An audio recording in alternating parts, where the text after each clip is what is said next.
Everybody, I'm Tom Vasel. Welcome to the Dice Tower, and 6 games I played so you don't have to. Of course, with the caveat that maybe you do want to play these games anyway. But these are 6 games I played recently that I'm not a huge fan of. So let's talk about them. First, we have Piranha Plant Escape, Super Mario. Now,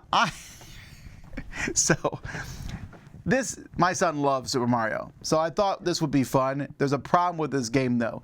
You roll a die, you move your piece around, and it lands on a number, and then you basically click the flower until the flower runs down and snaps things. It's one of those, click something till it snaps. But this is masquerading as a game, and it's not, because you land on one that clicks 3 times. That's worse than clicking 1 time. Also, it's like, who makes it around farther? It's kind of just a waste. It's a big toy. I was hoping it would be more fun. It's not. This one, I enjoyed. I found, okay, it's hard to explain. I was entertained, but I think it's a bad game, and that's the Return of the Headless Horseman. So this here, from Disney, based on a cartoon short that was, I think, 1/3 of a bigger movie. And the Return for Headless Horseman is a cooperative game where together you are moving Ichabod Crane and trying to escape the Headless Horseman. So he's chasing you down this track. So the way the game works is everyone is playing a number card from their hand, but you can't communicate what number card you're playing. And then if you have the same number as somebody else, that's how far he'll move. Otherwise, you don't move at all. And then the horseman moves a certain number of distance based on the cards that were played. You don't draw another card till you run out of cards, and then when you run out of cards, you spin a spinner to see how many cards you get, which is mind-boggling to me. It's so random.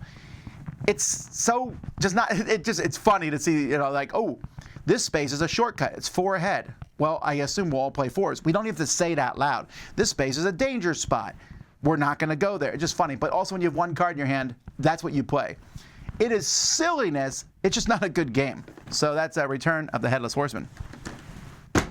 By the way, I think I would rate both of those. I would rate Return of the Headless Horseman a 4. The Piranha Escape game, I'd give a 5 to. eBay, buy it now. Okay, so this game is probably not a game you can purchase. They were giving this out for free at Gen Con this year, and I don't believe this game's going to go any farther. But because it's an eBay game, it's going to show up on, well, maybe eBay. I'm telling you, don't get it. There's some interesting ideas here. There's different cards. You're trying to collect sets of cards. But the fact of the matter is this game has some very broken mechanisms in it. Like, there are ways to get these items that you then can sell for money. And so everyone's first turn is take the item. Take the item, take the item, and then the 4th player says, I guess I'll do something else. You can start auctions and things, and you're trying to win sets. And there's actually already an eBay game out there, the eBay electronic auction game, which is pretty good. This one, unfortunately, not as good at all. This is a 5 out of 10. All right, Tavern Tales. Now, I really like Dungeon Drop and the space version of Dungeon Drop. I think they're good. This is in that same universe, which is kind of, a little silly. Again, these universes, which are basically generic fantasy. Comes in a square box. I thought I would like this one, but this, to me, has some major flaws. In Tavern Tales, you are playing a card, basically, to get different cards, again, to get sets. That's a big thing in games these days.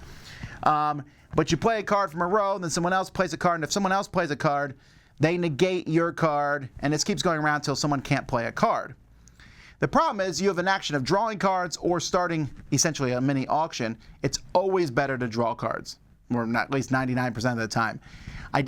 And taking an action and not getting anything on your turn, we found this game just to be way, way, way too random. It looks pretty, nice production, just didn't find the game to be fun. Another 5 out of 10. Home Sweet Home, or not. This one I'm giving a 3 to. So the main thing about this game is I open the box, and inside it are more boxes, because you get to build a little house out of these boxes. There's, I think, 1, 2, 3, 4, 5, 6 more boxes inside here. And then there's lots of games in here. Alien in the House, Restless Spirits, Home for the Holidays, Egg Hunt, Santa's Little Helpers. And every single one of these games, by the way, the components of this game are not particularly good, which is weird because Tavern makes really good games. all the games, and Paul Peterson designed this, who did Smash Up, I like that, but this one, they just feel like random, very, very, very mass market style games, like Monopoly style. Well, they're not that, but there's just so much luck. Like an alien abduction one, you move around and you draw a card and you've been abducted by aliens, and you're kind of out of the rest of that game. You get to play a little bit, but not much. The egg hunts, you're just going around from room to room. And the fact that this is a bunch of boxes that build a house, that cool, gimmick gets old really fast. Not a fan of this one. And then finally, this one I'm giving a 3-2 also. And this is Wordle, the party game from Hasbro.